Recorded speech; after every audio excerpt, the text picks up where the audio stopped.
बिस्मिल्लाहिर्रहमानिर्रहीम अस्सलाम वालेकुम। आप देख रहे हैं प्रोग्राम जवाब दो और आज के हमारे मेहमान हैं साबिक वज़ीर तालीम और मरकज़ी रहनुमा पाकिस्तान मुस्लिम लीग नून राना तनवीर हुसैन साहब। आज का जवाब दो इनके नाम। इनसे पूछेंगे कि इलेक्शन कब होने जा रहे हैं और वज़ीर तालीम के तौर पे इनकी कारकर्दगी क्या थी। ये सारी बातें आज इन्हीं से करते हैं। राना साहब आपका बहुत बहुत शुक्रिया। राना साहब कैसे गुजरे हैं 16 माह? बस आपको पता जिस हालात में हमने गवर्नमेंट संभाली थी उसमें काफ़ी मुश्किलात थी, काफ़ी चैलेंजेस थे। चैलेंजेस आई मीन के हर तरह के थे, चाहे इकनॉमिक हो, चाहे गवर्नेंस के हों या अदारों की बहाली के हों।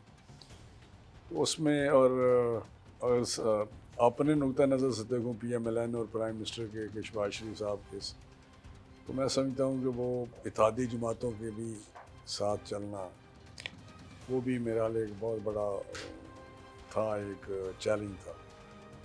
तो बहरहाल शहबाज साहब की लीडरशिप में बेहतरीन चले, बड़ी मेहनत किया उन्होंने। और मैं समझता हूँ वो तमाम मुश्किलात जिनमें लोग प्रिडिक्ट कर रहे थे कि ये होगा, डिफ़ॉल्ट हो जाएगा, नहीं चल सकेगी, तो मैं समझता हूँ कि उसको ओवरकम किया है और उन ख़तरों से भी निकाला है। और ओवरऑल देखा जाए तो थोड़ी सी टेंशन तो रही है, इंस्टेबिलिटी थी, इमरान खान ने शोर शराबा मचाया हुआ था, तो उस वजह से काफ़ी एक क्योस या टर्माइल किस्म की सिचुएशन रही है। लेकिन ओवरऑल मैं देखूं तो काफ़ी 16 महीने के बाद हम कहते हैं कि हमने काफ़ी टारगेट जो है वो अचीव किए। तो ये PTI के 3 साल 7 माह ज़्यादा बेहतर थे या आपके 16 माह? क्योंकि अवाम तो चीख उठे हैं आप लोगों ने जैसे ही हुकूमत अपनी ख़त्म की है। लोग कहते हैं आज बिजली के बिल लेके लोग हाथ में खड़े हैं। वही चीनी वही आटा जो आप लोगों को दिखाया करते थे, वो आप जाकर देखें लोगों का क्या हाल है। इसमें कोई शक नहीं, जो इस वक्त महंगाई का सूरत हाल है या आवाम की जो इस वक्त जो हालात हैं वो इंतहाई तकलीफ दें हैं। और ये महंगाई की जो पिंच है या चुभन है ये नाकाबिल बर्दाश्त हो चुकी है आम आदमी के लिए, बल्कि आम आदमी के लिए नहीं बल्कि मिडिल क्लास या अपर मिडिल क्लास के लिए भी, दो वक्त की रोटी के लिए भी मुश्किलात हैं। लेकिन फिर भी मैं कहूँगा कि जो इमरान खान ने 2018 का जिस तरह पाकिस्तान हमने दिया था मुस्लिम लीग नून ने मियाँ नवाज शरीफ की क़यादत में, वो लंबी बात हो जाएगी। 2013 से 18 का जो टाइम था बेहतरीन टाइम था मियाँ साहब का, मियाँ नवाज शरीफ साहब का। इन्फ्लेशन 2% पे था, इन तमाम इंडिकेटर्स बेहतरीन थे। आप रिज़र्व देखें या बिजली की लोड शेडिंग थी वो ख़त्म की, बहुत ज़्यादा पाकिस्तान जिस तरह वो कहते प्रोग्रेस कर रहा था और लोग खुशहाल थे, कारखाने चल रहे थे, फैक्ट्रियाँ काम कर रही थी, इंडस्ट्री जो थी वो बहुत फंक्शनल थी और लोगों को रोज़गार मिल रहा था। उन जो उस किस्म का जो उस हालत में जब पाकिस्तान दिया इमरान खान को, तो उसने डिक्लाइन शुरू हुई। और जब 2022 में हमने पाकिस्तान लिया तो उस वक्त बेइंतहा हालात ख़राब थे, इकॉनमी के हालात ख़राब थे, गवर्नेंस के हालात ख़राब थे। तो उस हालात में मैं समझता हूँ कि मज़ीद उसमें लोगों को मुश्किलात में इजाफ़ा हुआ है हमारे दौर में भी। लेकिन उसकी वजह उसकी वो जो पॉलिसीज़ थी या वो एग्रीमेंट थे जो उसने डोनर्स जो वर्ल्ड बैंक या IMF या जब किए हुए थे साइन, उस वजह से वो हमें उनको करना पड़ा। ओनरशिप हमारी आ गई, हमने उसको लेके आगे चले उस प्रोग्राम को, IMF के प्रोग्राम को, तो उस वजह से दिक्कत आई है। लेकिन वो जो बड़ा ख़तरा था वो टला आप कह रहे डिफ़ॉल्ट हैं। का, दिवालिया होने का, जो इमरान खान की कोशिश थी हो जाए श्रीलंका बन जाए, और उसने IMF को लेटर भी लिखे, प्रोविंशियल गवर्नमेंट जो KPK और पंजाब की थी, जो ऑडियोज भी आई। जी, ठीक है।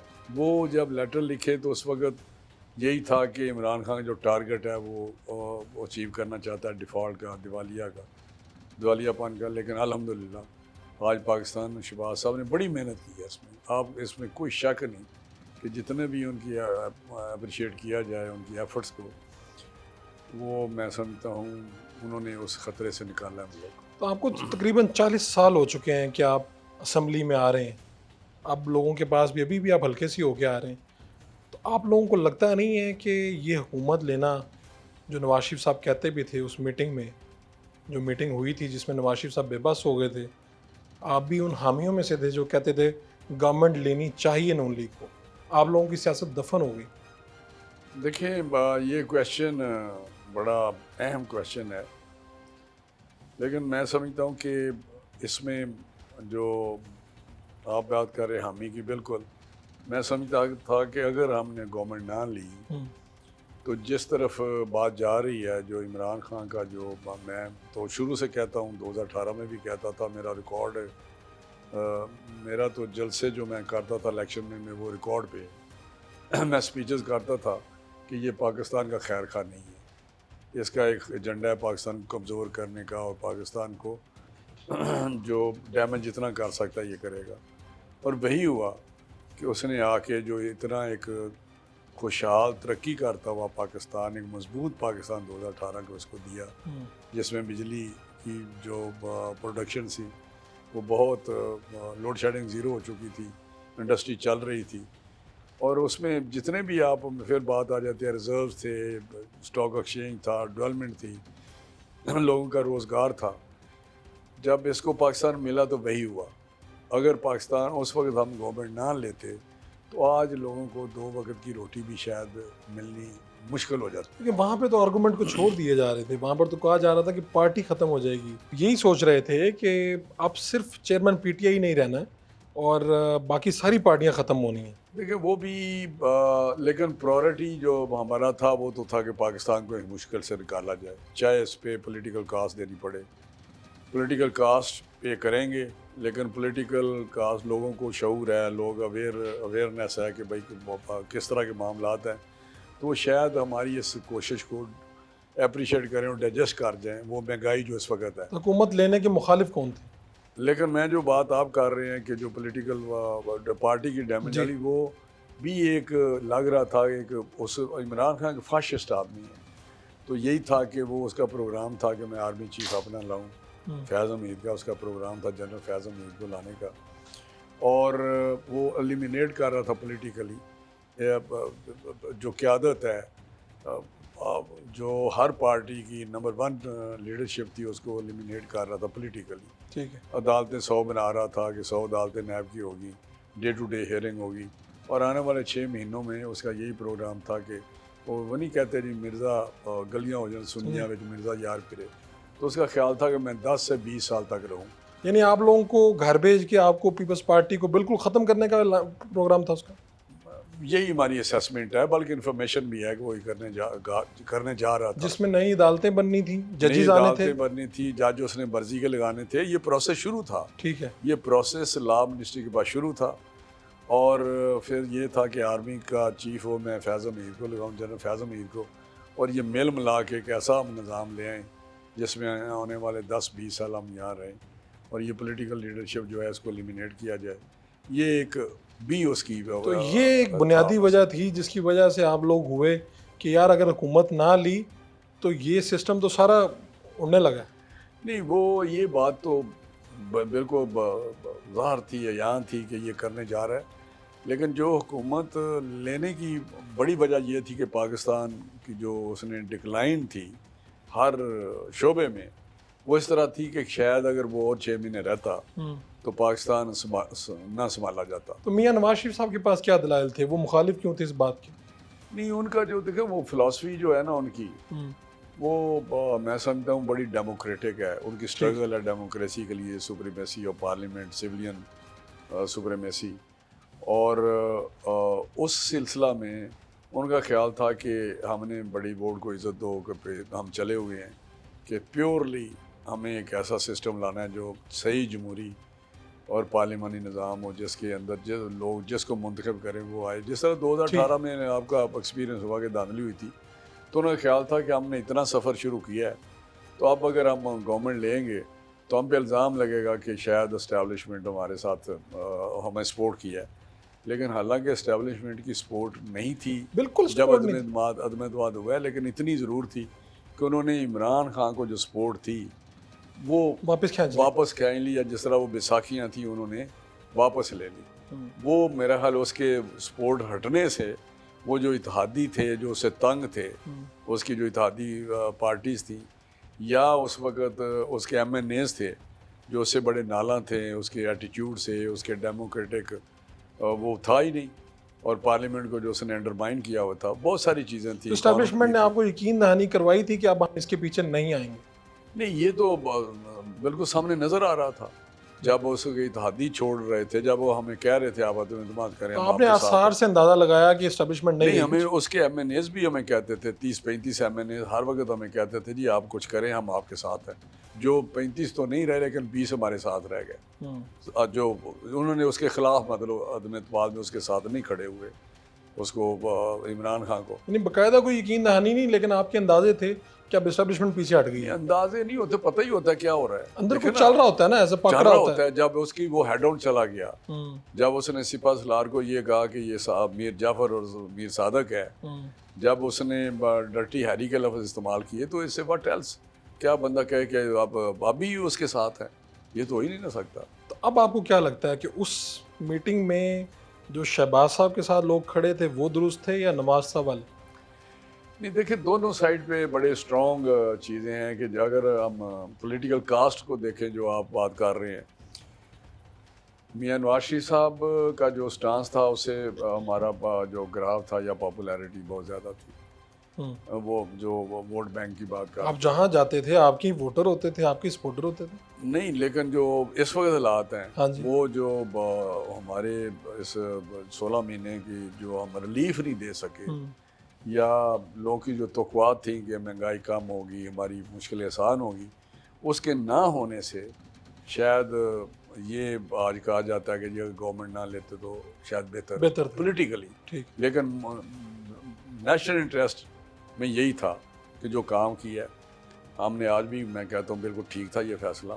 पाकिस्तान से उस खतरे से निकाला है, और पॉलिटिकल स्ट्रगल तो हमारी जारी रहती है। हम पॉलिटिकल स्ट्रगल करेंगे और आने वाले इलेक्शन इंशाल्लाह जीतेंगे मियां नवाज शरीफ साहब की क़यादत में। एक शॉर्ट कमर्शियल ब्रेक लेते हैं, उसके बाद जब आएंगे तो आपको बताएंगे कि वो जो यूनिवर्सिटियों का मामला है उसकी हकीकत क्या है।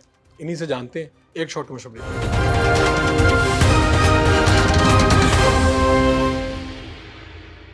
वेलकम बैक जी।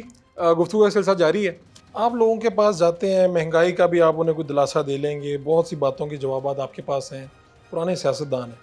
इस बात का जवाब क्यों नहीं आप दे पाते कि नवाज शरीफ अपनी भाई की हुकूमत में भी वापस नहीं आते और अभी तक भी वो तारीख पे तारीख देते हैं? इसका क्या आर्गूमेंट है आपके पास? देखिए, मियां नवाज शरीफ साहब के ख़िलाफ़ देखें, ये एक हिस्ट्री है कि इतने फ्रिवलस या फजूल किस्म की, जिस तरह अकामा पे उनको डिस्क्वालीफाई कर दिया और लाइफ डिस्क्वालीफाई कर दिया, ये कभी हुआ है कि एक अकामा के बेटे से तनख्वाह नहीं ली, और उस वक्त जो कन्विक्शन हुई एक जो कहते हैं झूठे मुकदमे, बेसलेस मुकदमों में, तो इन अदालतों के होते हुए स्पेशली जो जजेस थे जिन्होंने ये काम किए, उनके जो पीछे अभी तक भी उस बेंच के जो हिस्सा थे या उस प्रोसेस में थे, वो यही था कि मियां साहब अगर आएँ तो शायद उनको वो इंसाफ ना मिल सके अभी। तो मेरा हाल है वो आएंगे। पहले तो यह था कि वो इलाज वगैरह करा रहे थे, लेकिन अब काफ़ी अरसे से वो आना चाहते थे, लेकिन टाइम का था कि वो कब आएँ, और इंशाल्लाह अब इलेक्शन से पहले आ जाएंगे। ये तो आपने 1 साल पहले भी बताया था। अब नहीं, अब एग्जैक्ट कोई टाइम है? नहीं, मैंने 1 साल पहले कभी भी नहीं कहा कि नवाज शरीफ आ रहे हैं, नवाज शरीफ आ रहे हैं। मैंने नहीं बताया। कोई 1-2 शख्स कहते थे, लेकिन उसकी कोई ऐसी आपके पास यानी इसकी ये खबर नहीं थी कि वो आ रहे हैं? नहीं, किसी के पास भी जो हमारी लीडरशिप है यहाँ, किसी के पास कभी किसी ने नहीं कहा कि वो कल आ रहे हैं या महीने बाद आ रहे हैं। यही था, इलाज कराएंगे और जब पार्टी फैसला करेगी वो आएंगे। लेकिन 1-2 लोग कहते थे कि हफ्ते बाद आ रहे हैं, 10 दिन सारे बाद आ कहते थे। राना सनाउल्लाह साहब हैं, बेशुमार लोग ऑन रिकॉर्ड। राना अब शेयर कर सनाउल्लाह दूंगा साहब आपके ने- साथ। जी, मैं आपके साथ शेयर कर दूंगा। लोग कहते थे मुझे कर दें, बस अब लेकिन आने मैं- वाले हैं। नहीं, मैं नहीं समझता कि राना सनाउल्लाह साहब ने कभी ये कहा हो कि डेट दी हो कि अगले महीने आ जाएंगे या कब। अब अभी तक की कोई डेट आपके जहन में नहीं आ रही, समझ में नहीं आ रही? नहीं, इलेक्शन से पहले डेफिनेटली आएंगे, इलेक्शन से पहले आएंगे? ज़रूर लोग आएंगे। आपसे ये सवाल पूछते हैं या लोगों को कोई मसला नहीं है, आपके सपोर्टर वोटर? नहीं, देखिए, मियां साहब हमारे कायद हैं और उन्हीं का वोट बैंक है, और वही लोग तवक्को करते हैं वो आए तो पार्टी ज़्यादा मजबूत होगी। ज़्यादा वो लोग हैं वो इंतज़ार कर रहे हैं कि जी इलेक्शन में वो आएँ और कैंपेन वो लीड करें। तो लेकिन कभी भी किसी ने इतना हमें ये नहीं कहा कि वो समझते हैं कि वो गए हैं जिस हालत में गए हैं, जिन हालात में गए हैं, जिस हालत में गए हैं और जिन हालात में गए हैं वो सब लोगों को पता है। इन हालात में तो ये आपका दोस्त भी है जो अटक जेल में है, वो तो कहीं किसी मुल्क से बाहर नहीं गया और उसने नहीं, कोशिश नहीं की, वो जा ही नहीं सका। कहीं ऑफर नहीं हुई डील की? नहीं, उसने कोशिश की है, उसने कोशिश की बाहर उसने जाने की, कोशिश की है, लेकिन उसको नो कही की। देखें मियाँ साहब के केसेस, जो केसेस जिनमें वो उनको सजा हुई है, वो एक झूठे केस थे, बनाए गए केस थे, और जो डिस्क्वालीफाई किया है वो भी आपको पता है किस तरह कामा पे किया है।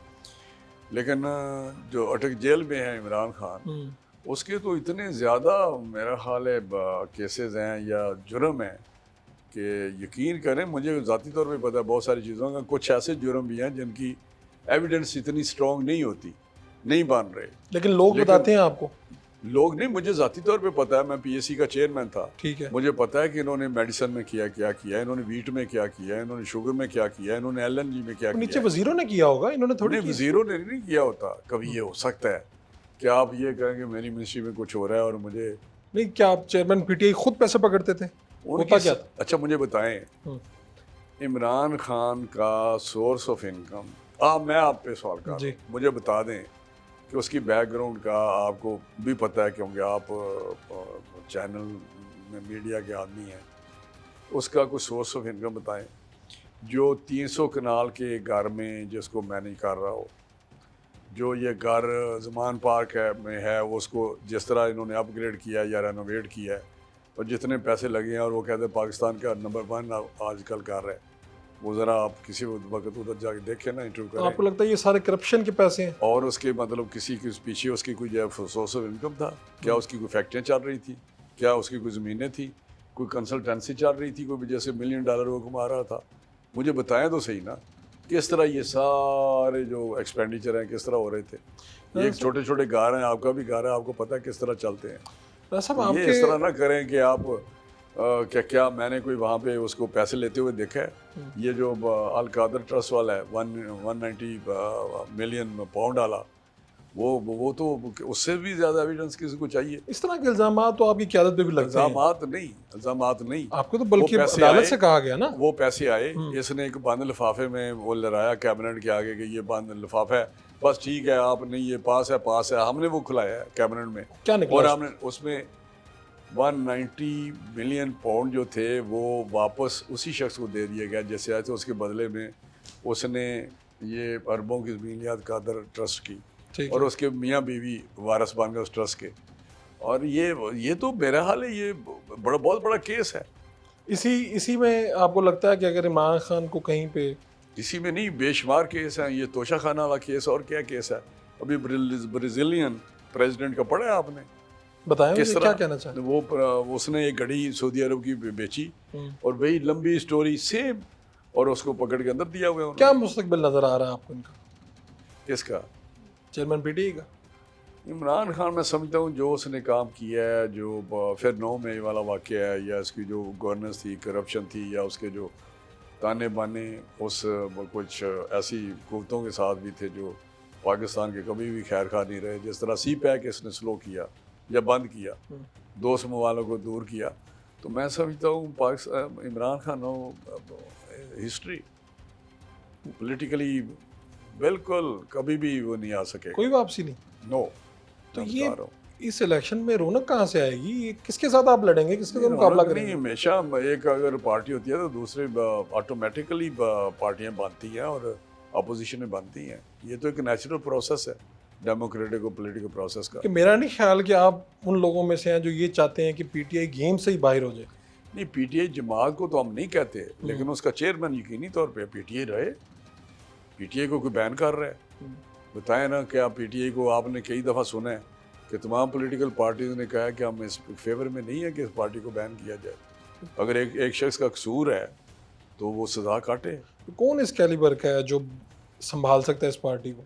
ये मेरा काम तो नहीं, ये तो पार्टी का काम है। वो तौर सियासतदान नज़र तो आ रहा होगा। नहीं, ये क्योंकि आपके हरीफ हैं ये लोग। नहीं, उस पार्टी का, पार्टी वाले जिसको चाहे बनाएं, ये तो एक पार्टी का हक है। आप बड़े महज़ब इंसान हैं और आप तो जो दुश्मनी है वो भी देखभाल के करते हैं। मैंने आपकी तकारीर सुनी, मुझे तो बड़ा अफसोस हुआ क्या आप इस तरह से चेयरमैन पीटीआई, उसके वालिद, और आप दुश्मनी में भी कोई हिसाब किताब ही नहीं रखा? नहीं नहीं नहीं, वो उसके वालिद का मैं एहतराम करता हूँ, लेकिन ये जो मैंने बातें की हैं वो फैक्ट है। सच्ची जब बात मुझे है। बिल्कुल, मैं देखे, मैं इस किस्म का आदमी नहीं हूँ, मैं बिल्कुल आपको सही बता रहा हूँ। ये मेरी रावी कौन है इस बात का? रावी मैं खुद हूँ। ये छोड़े इन बातों को, लेकिन मुझे बताएं, मैंने दो तीन चार बातें की हैं, जी। उसमें क्या अगर लोगों की औरतों को, बीवियों को, बेटियों को जिस तरह ये फरियाद तालपुर को इसने अरेस्ट किया हॉस्पिटल से, जिस तरह मरियम बीबी को अरेस्ट किया, जिस तरह उसके होटल के दरवाजे तोड़े गए, तो आप कहते हैं जब उसकी बीवी, उसने ये कहा कि जब पुलिस अंदर गई है तो मेरी बीवी उस वक्त अकेली थी, और उसने इसको बहुत समझा कि ये बहुत बड़ा कोई गुनाह या जुर्म हो गया है। लेकिन वो कहता है जी कि बिल्कुल वो किसी कमरे में थी, पुलिस का वर्शन है, हमने तो उसको मिले भी नहीं, ना उसको गिरफ्तार किया। तो जब मैंने कहा ये इतना चीखता है, तो उस वक्त नहीं इसने देखा क्या होता था, तो उसमें मैंने कौन सी गलत बात की है? जो आपने वालिद साहब वाला कोट किया बात, वो तो बिल्कुल बड़ी... मैं कहता हूँ कि ठीक है कि लफ्ज़ मैंने उधर इस्तेमाल किया था एक, लेकिन ये 100% दुरुस्त वो लफ्ज़ था। ये सारी दुनिया, अच्छा मुझे ये बताए, मैंने एक बंदे से पूछा जब ये बात मैंने ये तकरीर की जी। तो मैं किसी खाने पे गया लाहौर में, तो वहाँ पे एक दो ऐसे भी लोग थे, ओल्ड पीपल, कि उनसे मैंने पूछा, वो उनके वालिद के दोस्त थे। ठीक है। तो उन्होंने कहा ये आपने कर दी उधर तकरीर। मैंने कहा अच्छा आप उनके दोस्त हैं? मैंने कहा आप मुझे सच बताएगा। वो कहता है इससे भी ज़्यादा कहता था, इससे भी ज़्यादा इसका बाप कहता। यानी वो इनसे खुश नहीं थे? बिल्कुल खुश नहीं थे। तो क्या इसकी वजह? उसकी फैमिली यही, ऐसे इसकी फैमिली का कौन सा बंदा खुश है? इसके बहनोई खुश है, इसकी बहनें खुश हैं, बहनें साथ खड़ी हुई हैं उनके? बहनें कौन सी साथ खड़ी हैं? एक आधी है जो इसकी फ्रंट पर्सन बनी हुई है, अलीमा खान। अलीमा खान बिल्कुल इसकी सारी न्यू जर्सी में उसके हैं एसेट्स हैं, न्यूयॉर्क में उसके हैं, दुबई में उसके हैं, सिलाई मशीनों से। यार खुदा के खौफ करें यार। इसका मतलब आपके पास इन सारी बातों के सबूत होंगे? आप कहते हैं मैं पक्की बात करता हूँ, ऐसी बात नहीं करता। नहीं, मुझे ये पता है कि वहाँ एसेट्स हैं, लेकिन ये तो नैब का काम है, चेक करें। ये असेंबली कैसी थी और 16 माह की कारकर्दगी कैसी थी, ये सारी बातें चल रही हैं एक शॉर्ट कमर्शियल।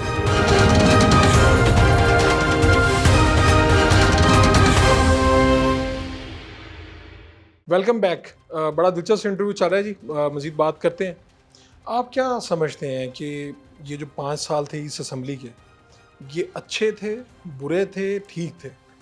नहीं देखिए, मैं बताऊँ ये असम्बली जितनी अंडरमाइन हुई है इमरान खान की वजह से, जिस तरह इसने उसको किया है वहाँ, जिस तरह लोगों के साथ इसका कंडक्ट था, आता नहीं था, आता था तो अपोजिशन के साथ जो इसका रवैया था, हाथ नहीं मिलाता था, चेयर जो थी कुर्सियाँ फैलांगता था कि अपोजिशन लीडर और अपोजिशन के साथ हाथ ना मिलाना पड़े। तो मैं समझता हूँ वर्स्ट असम्बली जितनी भी रही हैं, असम्बली तो जिस तरह की भी वो अच्छी होती है, लेकिन इसकी वजह से ये जो अदम एतमाद का था प्रोसीजर, उसमें जो इसने काम किया, जिस तरह इसने इसके डिप्टी स्पीकर ने काम किया, और एक लहरा के वो साइफर उसने फवाद ने, हम तो गए हुए थे वोट करने के लिए उसके ख़िलाफ़, तो इसने तो उधर साइफर उठा पॉइंट ऑफ आर्डर पे, फवाद चौधरी, उसने कहा जी आर्टिकल 5 के तहत ये और मैं ये मूव करता हूँ, तो उसने कहा ये मैं डिसमिस करता हूँ, सारी ड्रॉप करता हूँ अदम एतमाद, और उधर से आया कि जी असम्बली में डिज़ोल्व करता हूँ, और 2 मिनट में पहले साइन हुए थे, प्रेसिडेंट ने डिज़ोल्व कर दी। आप लोगों के सामने क्या हुआ? आप लोगों ने समझ ली? बिल्कुल उस वक्त वी वर शॉक्ड, और हम सकते में थे कि समझ ही नहीं आ रही, हमें समझ नहीं ये हुआ क्या है। Within 5 minutes 10 minutes everything has been done. तो ये शख्स था। दूसरा मुझे बताएं, 37 के 36 इसने बिल पास कानून साजी की विद इन 10 मिनट्स, पढ़े भी नहीं। पहली दफ़ा हिस्ट्री में इस तरह होता है ना कि स्पीकर पढ़ता है एक चीज़। ये तो आप लोगों ने भी मतलब इनका रिकॉर्ड तोड़ने की कोशिश की है लास्ट में। नहीं 10 मिनट से ज़्यादा टाइम लगा? नहीं, कोई एक बिल आप बताएं जो प्रोसीजर से होके ना हुआ हो। ये मेरी बात सुने, बाहर लोग आ रहे थे एमएनएस और हमें बता रहे थे कि प्रोसीजर्स पे पूरी नहीं उतरी चीज़ें। ये जो होता है ना, खुद एमएनएस ने कहा बाहर, मीडिया वाले इस तरह की बातें करते हैं। और कुछ मैं आपको रिकॉर्ड में प्रोग्राम निकाल के मैं बताऊंगा होता क्या है। बहुत सारी चीज़ें बाहर फैसला हो जाता है अपोजिशन के साथ, सारी असम्बली उससे कंसेंसस होता है, स्टैंडिंग कमेटी होती है। आपको याद है 18th amendment? 18th amendment it took months and months committee में, लेकिन जब वहाँ आया तो वहाँ पे फिर वो, क्योंकि सारे कंसेंसस टोटल पॉलिटिकल पार्टीज थी उस कमेटी में, तो उन्होंने वहाँ पे उसको अडॉप्ट किया और शॉर्ट टाइम पे चीज़ पेश होती थी और उसको बगैर विदाउट डिस्कशन वो अडॉप्ट होती थी। तो डिस्कशन तो सारी उधर हो जाती है। इसी तरह जब भी कोई अमेंडमेंट कॉन्स्टिट्यूशनल अमेंडमेंट हुई है, उसका यही हुआ है कि पहले बाहर कंसेंसस हम आपस में ओपोजिशन के साथ इस पे बात या पॉलिटिकल तमाम पॉलिटिकल पार्टी के साथ जब हम बिल पेश करते थे या करते हैं, तो हम जाके अपोजिशन वालों को भी बिल दिखाते हैं कि ये हम पेश करने जा रहे हैं। ठीक है। तो उसके बाद उसमें अगर कोई उनकी अमेंडमेंट्स हों, तो अगर लेट्स से कि वो 4 अमेंडमेंट हमें कहते हैं, तो फिर हम कहते हैं चलिए 1-2 हम करते हैं, तो हम एडजस्टमेंट कर लेते हैं, तो उसके बाद उसकी अपोजिशन नहीं होती। तो बाहर आके शोर क्यों मचाते हैं मेंबरान? बहुत बार ऐसे ही, अगर आप मुझे बताएं, अगर इतना ही तरीक़ाकार हम करते तो ये जो आर्मी एक्ट है जिस पे जितना डिस्कशन हुई, इतना ज़्यादा पेपर फाड़ा गया और वहाँ पे आपको पता क्या क्या हुआ सेनेट में और नेशनल असम्बली में भी। मेरे अपने बिल थे, HEC का बिल जी, वो अब उस पर मेरा हाल है 6-7 महीने बाहर कमेटियाँ बनती रही, कैबिनेट कमेटीज़ और कैबिनेट में गया, स्टैंडिंग कमेटीज़ में गया, बहुत कुछ हुआ, लेकिन इसके बावजूद जब हाउस में आया तो वहाँ पे बहुत ज़्यादा डिस्कशन उस पर हुई। तो कहने का मकसद है कि ये इम्प्रेशन आप कह रहे हैं कि ठीक नहीं है, मीडिया ने इम्प्रेशन गलत दिया। बस ऐसे ही है कि आजकल ये है कि देखिए जी बड़ी फास्ट लेजिस्लेशन हुई है, कोई नहीं, तो ये यूनिवर्सिटीज़ वाला मामला ऐसे नहीं है, यानी कि यूनिवर्सिटीज़ वाला देखें तो डायरेक्ट आपसे कंसर्न आपके साथ क्लियर बात मैं करना चाहता हूँ, इसमें क्लैरिटी आनी चाहिए। ये बहुत ज़्यादा बहुत अच्छा आपने किया, पूछ लिया। मैं तो इधर नहीं था, बाहर किसी ऑफिशियल विजिट पे था, तो मुझे वहाँ चला कि एक ट्यूसडे जो होता है ना, मंगल जी, वो प्राइवेट मेंबर्स डे होता है नेशनल असम्बली। ठीक है। मंडे जो है ना, सोमवार, पीर, ये सैनट में प्राइवेट मेंबर्स डे होता है। वहाँ मेंबर्स जो है ना, वो सिर्फ उनकी जो बिज़नेस है उनका होता है। वो बिल शिल भी लाते हैं, बहुत सारे बिल लाते हैं, आइन की कॉन्स्टिट्यूशनल अमेंडमेंट्स भी लाते हैं, बेशुमार बिल लाते हैं। जब यूनिवर्सिटी वाला आया तो मुझे वहाँ पता चला कि 25 बिल जो हैं वहाँ पास हुए हैं ये ट्यूसडे को, लास्ट डेज थे। तो मुझे आई वाज शॉक्ड कि नहीं होना चाहिए था। आपके इल्म में नहीं थे? मेरे इल्म में नहीं, ये प्राइवेट मेंबर्स प्राइवेट मेंबर्स लाते हैं। हाँ। लेकिन ये वज़ीर तालीम की क्या कहाँ तक होती है, दायरा कार क्या होता है? देखिए, तरीका ये होना चाहिए कि उसी दिन वो उसको वापस भेजें कि इस पर आपके क्या कमेंट्स हैं। ठीक है। तो इस पर मैं बताऊं, पहले तो मैं आपको क्लियर करूं कि मैंने जब मिनिस्टर में बना हूं, एजुकेशन मिनिस्टर, तो मेरा एक अपना ऐसे इशू पे था, सोच थी कि अब जो यूनिवर्सिटी हैं, क्वांटिटी की बजाय क्वालिटी पे, हमें क्वालिटी ऑफ एजुकेशन पे जाना चाहिए। जो यूनिवर्सिटियाँ बन रही हैं इस तरह नहीं बननी चाहिए जैसे धड़ाधड़ बन रही है, जिस तरह धड़ाधड़ बन रही हैं। इससे पहले ठीक है, जब मैं मिनिस्टर बना हूँ तो मैंने इसको बैन लगा दिया इस पर कि कोई यूनिवर्सिटी नहीं बनेगी। HEC को कहा कि ऑन वर्ल्ड कोई यूनिवर्सिटी नहीं बनेगी अनलेस के बहुत ही उस पर वो उस म्यार पे कुछ चीज़ प्रोसेस हो उस पर, और उस पर 6 महीने भी लगते हैं, साल भी लगता है उस प्रोसेस में। तो उससे 2-3 निकली भी पूरी 1 साल में। तो जब ये हुआ तो मैंने स्पीकर साहब से कहा था कि जब इस किस्म की चीज़ आए तो आप ज़रा इसको एजेंडे पे ना लाया करें, और एक लेटर भी लिखा, मैं बता रहा हूँ आपको। अच्छा। उन्होंने इसको मना कर दिया कि नहीं आएगी आइंदा जब तक उधर से हमें कुछ क्लियरेंस ना आ जाए मिनिस्ट्री से, यूनिवर्सिटी वगैरह की। ये आखिरी दिनों की बात कर रहे हैं आप? उससे पहले ठीक है, मैंने किया था। तो जब ये हुआ, अब किस प्रेशर में हुआ है वो, मैं तो बाहर था, दोनों गई 25 यूनिवर्सिटी, तो आई वाज शॉक। मैंने कहा चलो जाऊंगा, देख लूँगा। तो जब वो सैनट में आई, मैं आपको बता रहा हूँ ये, तो वहाँ ये ब्लॉक हो गई, वहाँ पे ये ड्रॉप हो गई हुई है। ठीक है, 25 की 25 3-4 के अलावा सारी ड्रॉप। जिस तरह खूबत की थी, जैसा मुझे साकिब साहब हैं जी, उनकी थी खूबत, आपको पता है जिस तरह है वो है। प्रोसेस है भी, और हमारी तरफ से उसको क्लियरेंस थी HEC की तरफ से कि हमने सपोर्ट किया, NOC जारी किया हुआ था। जी, तो उसके बाद जो चेयरमैन सैनट है, ही वाज वेरी काइंड, लेकिन उसमें मज़ीद भी कोई ऐड हो चुकी थी जो पहले ही पड़ी हुई थी सैनट में। तो उसने वो करने के बाद सेनेट का इजलास जो है प्रोरोग कर दिया।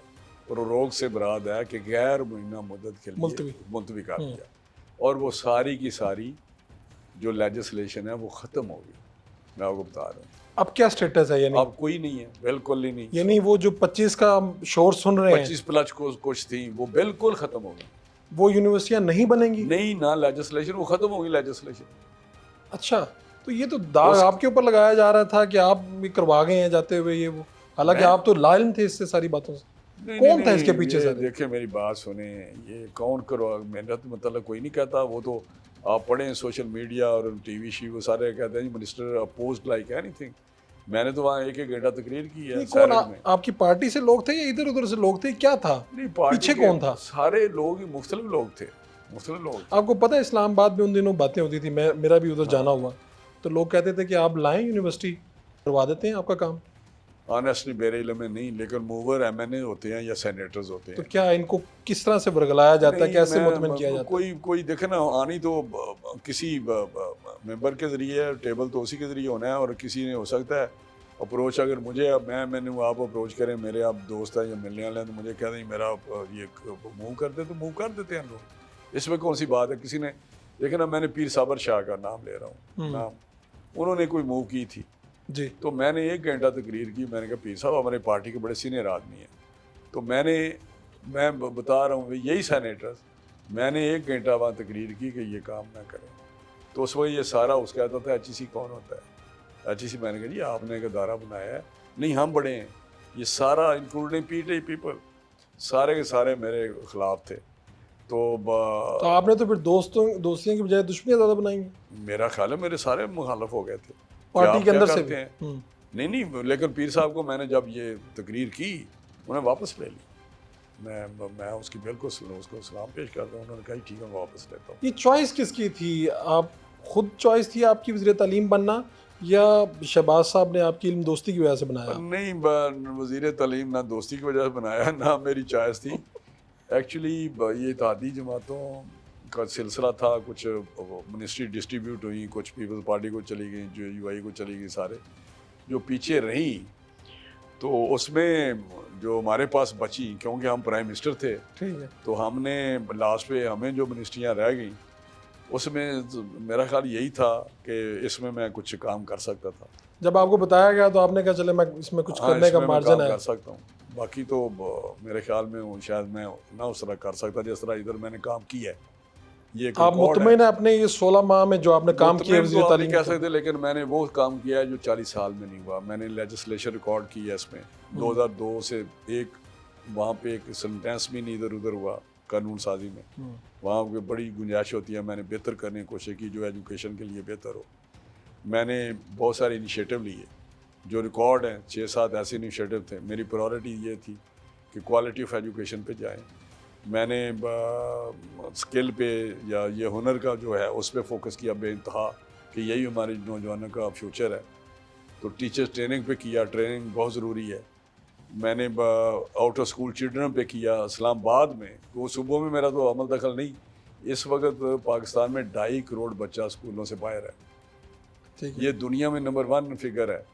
जब मुझे ये पता चला तो मैंने फिर फोकस किया और इस्लामाबाद को मैंने कहा ये मॉडल बनाऊंगा, और मैंने 30 जून 2023 को 0 कर दिया वहाँ पे इस्लामाबाद में, क्योंकि मेरी तो वही डोमेन है ना। ठीक है, 90,000 स्टूडेंट जो था ना, बच्चे स्कूल से बाहर थे, 0 पे किया।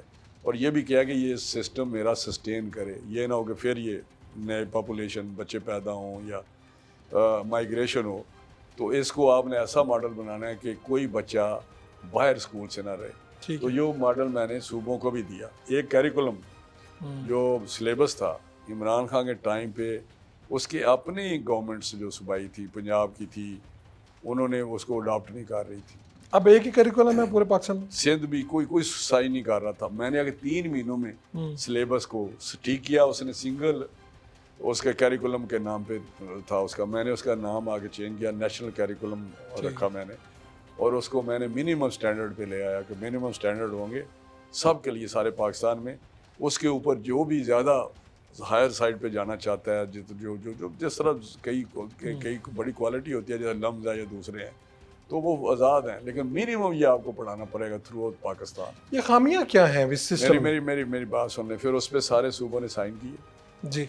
ये बहुत बड़ी अचीवमेंट है, सारे कैबिनेट सूबों ने पास किए, चीफ मिनिस्टर्स ने सब ने साइन किए, प्रेस कॉन्फ्रेंस की, उन्होंने कहा जी हम सिलेबस, ये जो सिलेबस है नेशनल सिलेबस, उसको अडॉप्ट कर रहे हैं, नेशनल करिकुलम। नेशनल ठीक। करिकुलम। तो ये आपने वज़ीर तालीम के तौर पे क्या जज किया है कि मसला क्या है हमारी तालीम में? हमारी बिल्कुल तालीम ठीक है? देखिए, मैं समझता हूँ कि नहीं, हमारी तालीम के इस वक्त जो ट्रेंड चल रहा है, जो इसकी क्वालिटी का मसला है और इसमें माफियाज काम कर रहे हैं, मैं तो माफिया के साथ बड़ा लड़ा हूँ। इसमें एजुकेशन में जिस तरह माफिया पाकिस्तान में मुख्तलिफ शोबों में ये माफिया एजुकेशन का भी माफिया है? बिल्कुल माफिया है, मैं आपको बता रहा ये हूँ। पॉलिसी अपनी मर्जी से लेकिन जो बनवाती है? यूनिवर्सिटीज़ हमारी हैं, वो उनकी जो रैंकिंग है वो नीचे जा रही है।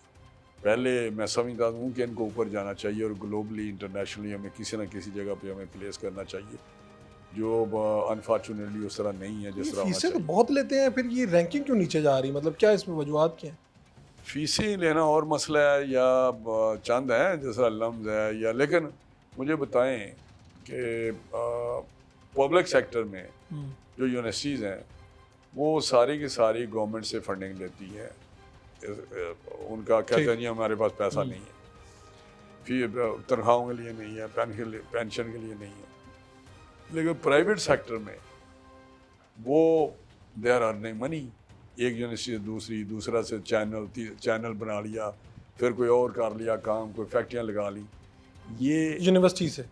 बिल्कुल आप देखें ना, ये जो मुनाफा बख्श कारोबार है। या कोई एक तरफ है, किसी ने कोई काम शुरू किया हुआ है, उसने यूनिवर्सिटी बना ली, तो ये सिलसिला जो है ये बड़ा गहराई वाला मसला है। तो इसको मसले को अगर दोबारा मौका मिला तो वज़ीर तालीम बन के हल करेंगे, कुछ करेंगे? मेरा ख्याल है अल्लाह ताला खैरियत रखे, हमारी पार्टी जीते तो एजुकेशन कोई और में से बेहतर चला सकता है। मैं तो खैर जो कर सकूँ मैंने किया 16 महीने में, लेकिन बहुत काबिल लोग हैं। कौन होगा वज़ीर आज़म का उम्मीदवार, और क्या मुस्लिम लीग नून में कोई ग्रुप्स भी हैं? इसकी हकीकत जानते हैं, एक शॉर्ट मोशन ब्रेक।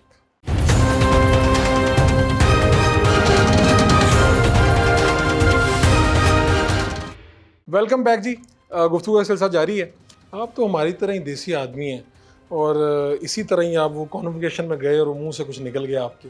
वो इंडियन अखबारात ने, इंडियन चैनल्स ने पूरी दुनिया में उन्होंने कहा देखें ये है पाकिस्तान का वज़ीर तालीम। नहीं देखें, वो थोड़ा सा स्लिप ऑफ टंग था, लेकिन क्योंकि दर्द था मुझ में। देखें, बात यह है कि मैं बात क्या कर रहा था, मैंने कहा हमारे रिसर्च नहीं है। हाँ जी, यही बात हो रही थी।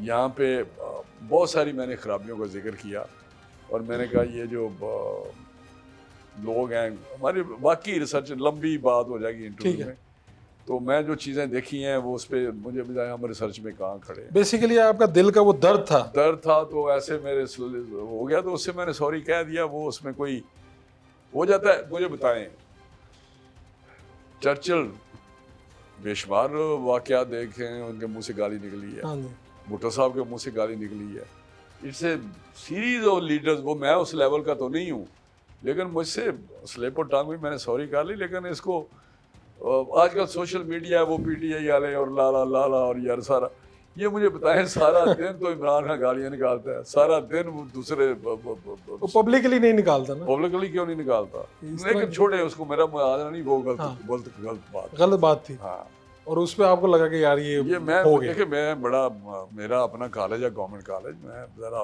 इमोशनल था, और मैं एजुकेशन में थोड़ा सा हूँ भी। मैं वैसे तो हर फील्ड में मैं चाहता हूँ कि चीज़ें। आपने गवर्नमेंट कॉलेज से पढ़े आप? मैं वहाँ पे मैंने मास्टर्स किया हुआ है। किस सब्जेक्ट? इकोनॉमिक्स में।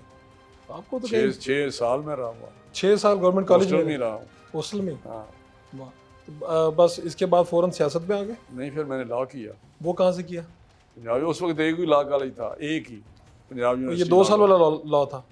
2 या 3 साल, लेकिन उस वक्त मैंने किया उसके, जो एक ही लॉ कॉलेज। आप तो कानूनदान भी हैं, लॉ भी किया और फिर ये इकोनॉमिक्स में मास्टर भी। लोगों को तो ऐसे लगा जैसे आप बड़े यही बात है ना, आपने परसेप्शन ही कुछ हो रहा है आपकी।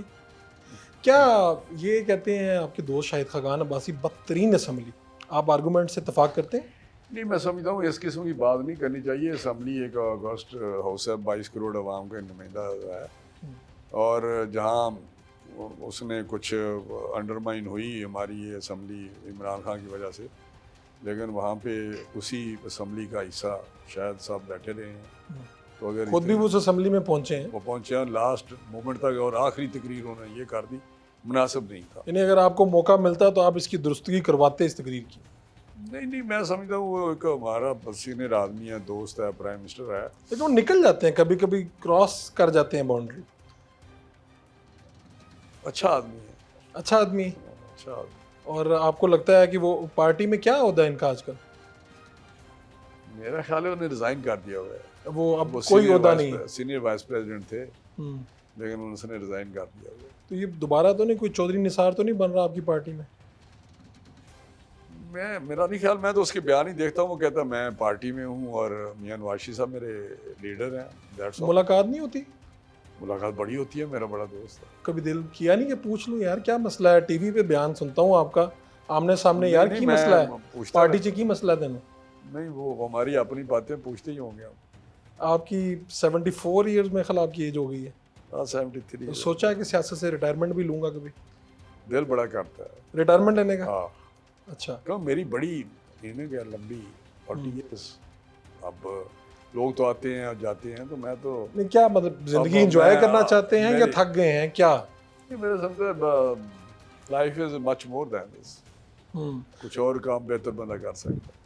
तो ये सियासत के ये सारे साल गुजारने के बाद अब क्या सोचते हैं?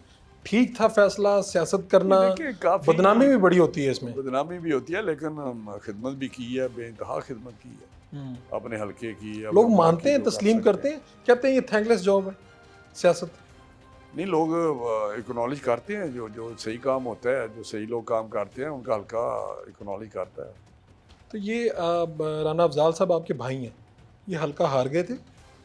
नहीं, वो 2018 में आ रहे थे, आपको पता है जिस तरह आ रहे थे वहाँ पे। वैसे तो ओवरऑल धांधली हो रही थी, जिस तरह नेकेड धांधली 2018 में हुई है, लेकिन इस हल्के में ये एक यूनिक किस्म का हल्का था, जिसमें उस वक्त का कोर कमांडर इन्वॉल्व था। अच्छा, और वो रिश्तेदारी वाली बात है? जी बिल्कुल, वो रिश्तेदारी थी, उनको जितवाया? उसको जितवाया, नेकेडली जितवाया। वो जाते रहे, कंपेन हुई, रेंजर्स था इन्वॉल्व, उसमें बहुत सारे मसले मसाइल थे, फिर भी हार गए थे, फिर भी ठप्पे लगाते रहे। उसके तो बाद आप लोगों ने उस वक्त कंप्लेन नहीं की कहीं पे आर्मी से, मैंने एस्टेब्लिशमेंट से? 2-4 दफ़ा तकरीरें की हैं, टीवी पे भी कहा है। ठीक है। कि इमरान खान, तुम तो कहते थे ना 4 हल्के, मैं तुम्हें कहता हूँ तुम एक हल्का खोल दो, NA-119। अगर वहाँ से ठीक हुआ तो हम कहेंगे कि आप ठीक 2018 में जीते हैं। मैं कह रहा हूँ बार बार उसको, मैंने जब बैठा हुआ था वहाँ, मैंने कहा NA-119 खोल दो। तो आपका सियासी जानशीन कौन होगा? देखिए, ये तो जो भी कोई हो बंदा, इस मेहनत करने वाला, लोगों की खिदमत करने वाला, वो आ जाएगा। अभी तक आपने देखा नहीं या सोचा नहीं? नहीं, मैंने सोचा नहीं, मैं बेटा तो मेरा है ही नहीं है, बेटी है, वो इंटरेस्टेड नहीं है, सियासत में नहीं आएंगी? नहीं है। तो इसका मतलब है कोई भी हो सकता है, भाई भतीजे कोई भी हो सकता कोई भी हो सकता है, या कोई और बंदा भी हो सकता है, कोई अच्छा शख्स कोई और नहीं है हमारे अलावा। है। आप खुले डुले आदमी, आप बातें ना बिल्कुल खुली डुली करते हैं। ये जो बार बार लोग कहते हैं आपके मुखालफिन के आपकी पार्टी में एक नवाज ग्रुप है या मरीम नवाज ग्रुप है और एक शहबाज ग्रुप है है या नहीं है? आज ये क्लियर कर रहे हैं। बिल्कुल नहीं है, नहीं है। हमारे कायद नवाज शरीफ साहब हैं, ठीक है। वही पार्टी के सरबराह हैं, वही उनकी जो सोच है पॉलिटिकली, उसके मुताबिक हम चलते हैं। लेकिन ये जमहूरियत है, अपने अपने एक व्यू होते हैं, वो पेश करते हैं, लेकिन फैसला मियां नवाज शरीफ साहब का होता है। ठीक है। उनके अलावा सवाल ही नहीं पैदा होता कोई और फैसला। आपकी तो शहबाज साहब के साथ भी बड़ी दोस्ती है, तो जब वो वज़ीर आज़म बन गए और बेटा वज़ीर आला बन रहा था, तो आपने इस दोस्त के तौर पे मशवरा नहीं दिया कि ये काम ना करें, ये अच्छी बात नहीं होगी, तासुर अच्छा नहीं जाएगा कि बाप वज़ीर आज़म बेटा वज़ीर आला? मेरा ख्याल है इसको आप रहने दें, इस क्वेश्चन। कुछ तो कहा होगा, जज्बात ऐसे ही होंगे। नहीं, अहमदाबाद साहब बड़े मुझे अजीज़ हैं, लेकिन रहने दें, एक मौका मिला, वो बन गए। लेकिन आप ये नहीं चाहते थे? नहीं, मैं मुखलिस मेरा तो- कौन सा वोट था वहाँ? मुखलिस सूबाई दोस्त के तौर असम्बली पे में। नहीं, सूबाई असम्बली में मेरा तो कोई वोट नहीं था। अगर आपसे मशवरा लिया जाता? नहीं, मुझसे मशवरा तो नहीं लिया गया। दिया जाता तो लेकिन मुख्तलिफ। मैं वैसे हमजा साहब का बड़ा मैं पसंद करता हूँ। और ये जो बच्चे हैं, यानी आपकी तो उम्र ज़्यादा है, ये बच्चे ही हुए, मरीम नवाज़ की सियासत का जो है अंदाज़ वो बेहतर है या हमजा शहबाज? नहीं देखिए, ये आप नहीं कह सकते कि अफजाल साहब का अंदाज बेहतर है, भाई साहब मेरे का या मेरा बेहतर है। हर एक कोई बंदे का अपना मिजाज है, अपना तरीक़ेकार आपको होता है। पसंद कौन सा? लेकिन मैं समझता हूँ कि मरियम जो है, मरियम बीबी, वो उसने पीछे जो हमारा टाइम था उसने बड़ा मोबिलाइज़ किया और क्राउड पुलर हैं, बड़ी एक्टिव हैं। तो देखिए, हर बंदे का एक अपना तरीक़ेकार होता है। पॉलिटिकल मैनेजमेंट जो है लाहौर में शमदा साहब बड़ी ज़बरदस्त की उन्होंने पॉलिटिकल मैनेजमेंट। तो ये चीज़ें आप नहीं कह सकते कि जी मैं कोई सब एक तरह की। आप कह रहे हैं कि ठीक है, अच्छा ही है, दोनों का ही अच्छा है। नहीं, दोनों अपने अपनी जगह बड़ा अच्छा काम कर रहे हैं। मरियम बीबी जो है वो मैंने कहा ना कि बड़ी मोबिलाइज लोगों को मोबिलाइज कर सकती है। क्राउड पुलर है, जलसे बड़े बड़े आपने देखे कितने बड़े बड़े जलसे उनके होते हैं। तो एक तासुर है कि ये जो थोड़े से बुज़ुर्ग हमारे लोग हैं, आप भी बुज़ुर्ग हैं और वैसे तो जवान हैं, ख्वाजा साद रफ़ीक, ख्वाजा आसिफ शाहिद खाकान अब्बासी, आप लोगों ने मरियम नवाज़ साहिबा की जो सरबराही है जिसकी तरफ वो जा रही हैं, उसको एक्सेप्ट नहीं किया दिल से? नहीं देखिए, ये पार्टी का फैसला है और या हमारे कायद का फैसला है। जो फैसला होगा, अगर शहबाज साहब सदर बने तो सब ने हमने उनको माना कि सदर हैं, और जब तक वो हमारे सदर हैं हम सदरों को मानेंगे, डिसिप्लिन में हम रहेंगे, चाहे वो दोस्त भी हैं, चाहे बेतकल्लफ़ी भी है। जब प्राइम मिनिस्टर थे तो मैं कैबिनेट मेंबर था उनका, कैबिनेट का उनका कोलीग था, तो मैं उनको उस तरह नहीं देखता था। मैं उनको एज ए प्राइम मिनिस्टर देखता था, एज ए दोस्त नहीं देखता था। मैं तो आपको बिल्कुल बता रहा हूँ, जब वो सदर हैं, जब नहीं होंगे तो फिर नहीं होंगे। जो भी हमारा सदर होगा वो सदर होगा, चाहे मरियम बीबी हो या कोई भी हो। जो आप कह रहे हैं पार्टी फैसला कर दे तो हम भी उसको ओबे करेंगे। नहीं, पार्टी का यही तो एक है ना जी, पार्टी अगर फैसला करती है कि एमपीसी कोई होगा तो यही पार्टियाँ नहीं करती। तो ये शहबाज साहब के साथ आपकी बेतकल्फ़ी है, दोस्ती पुरानी है, ये बात दुरुस्त है? क्या उनका कोई शख्सियत का ऐसा पहलू जो लोगों के सामने ना हो? वो बहुत अच्छे हैं। देखिए, शहबाज साहब बड़े ओपन हैं। ओपन आई मीन कि वो दुनिया मानती है, बड़े हार्ड वर्कर है, बड़े मेहनती है। और उन्होंने जिस तरह काम किया पंजाब में, जिस तरह 16 महीनों में काम किया इस मुश्किल हालात में, इसको भी दुनिया मान गई। कहा जाता है सख्त मिजाज, ऐसा है? सख्त मिजाज तो नहीं है, बहुत ज़्यादा बुर्दबात हमल मिजाज हैं। और मैं आपको बताऊं, लोगों का बड़ा गलत ख्याल है। अच्छा, हाँ, बड़ा शहबाज साहब तो किसी को ना ही नहीं कर सकते। यानी जो उनसे कह दे, वो प्यार से बात कर दे, मान जाते हैं। मैंने तो यही देखा है कि कोशिश करते हैं कि मैं किसी भी को ना करूँ। तो क्या लेकिन अच्छे एडमिनिस्ट्रेटर है, उस वजह से ज़रूर है कि मेरिट चैरिट पे चलने वाले आदमी। आपको लगता है कि बतौर वज़ीर-ए-आज़म अगर इनको 5 साल मिले तो पाकिस्तान के लिए कुछ कर सकते हैं? बिल्कुल, मैंने तो मेरी स्पीचेस भी रिकॉर्ड पे हैं कि अगर 5 साल का मैंडेट हो और फुली मैंडेट हो, अलाई इत्तेहादी ना हो, ठीक है। तो शहबाज साहब कैन डू मिरेकल्स।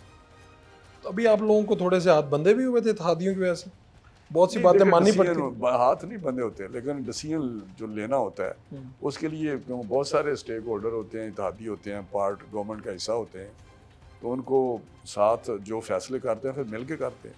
उस तरह नहीं हो सकते जो आपका विजन होता है। अब आपके हल्के में आपका मुकाबला पाकिस्तान तहरीक इंसाफ के उम्मीदवार आपको टफ टाइम देंगे या इस्तेकाम पाकिस्तान पार्टी वाले?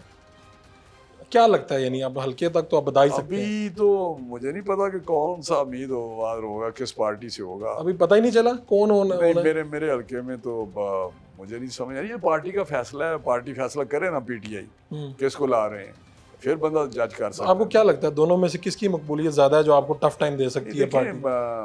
पीटीआई एक पार्टी है और उसका कोई वोट है, उसमें कोई शक नहीं। इस्तेकाम नहीं, इस्तेकाम का तो वोट उस तरह नहीं है, लेकिन इस्तेकाम वाले यकीनी तौर पे जो कैंडिडेट पे डिपेंड करता है। अगर इलेक्टेबल हो, इन्फ्लुएंशियल हो, लोगों का जिस तरह होते हैं लोग इलेक्टेबल्स या कोई तगड़े कैंडिडेट, उससे यकीनी तौर पे फिर लोग वोट। तो आपने उनसे कहा नहीं है पीटीआई वालों को, लाने वालों को, कि ये आप गलती कर रहे हैं इस्तेकाम वाली?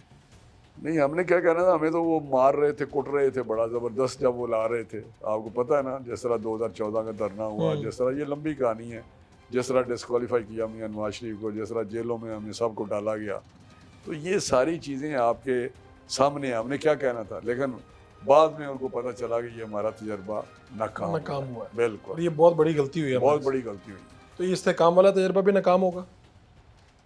अब ये तो तजर्बा करने वाले जाने या बनाने वाले जाने या बनने वाले जाने, हमें तो समझ नहीं। बज़ाहिर हम तो क्या एक- नज़र आ रहा है? नहीं, क्या उनको कोई गवर्नमेंट मिल रही है? गवर्नमेंट नहीं मिलेगी।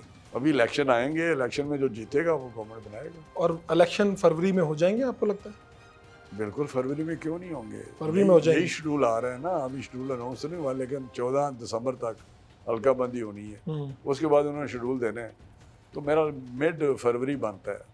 जो बाजार ऐसा तो नहीं होगा कि फरवरी और इलेक्शन कहीं नजर ही ना आए और सबके साथ बाजार तो कोई ऐसी चीज़ नहीं। बाजार ऐसी कोई चीज़ नहीं, आप इलेक्शन लोग होने जा मुतमईन हैं?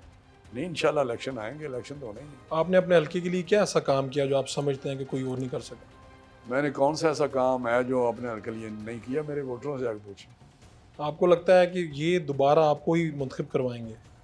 अल्लाह के फजल से और ये दूसरी वाली सीट पे भी आप राना अफजाल ही खड़े होंगे, दोबारा कैंडिडेट होंगे? नहीं, उनका बेटा चेयरमैन जिला काउंसिल था, वो काम शाम कर रहा है उधर, यंग है, और इंशाल्लाह वो भी सीट बिल्कुल उस वक्त तो हो गया जो होना था, वो क्लियर है। तो कोई ऐसी गलती जो आपने की है सियासत में दोबारा रिपीट नहीं करना चाहते? देखिए, मैं तो नहीं कह सकता, ये लोग ही बता सकते हैं। आप मुतमईन हैं अपने सियासी करियर से? देखिए, मुतमईन इस तरह हूँ कि मैंने ज्वाइन की है, सियासत शुरू किया मियां नवाज शरीफ के साथ, और आज तक वही हैं। 40 साल हो गए हैं, और इस असम्बली का सीनियर तरीन मेंबर हूँ 85 से। दूसरे शेर रशीद था, वो तो निकल गया, लेकिन अब आप कह सकते हैं सीनियर तरीन मेंबर मैं हूँ ना। सर आपका बहुत बहुत शुक्रिया। Thank you very much ji.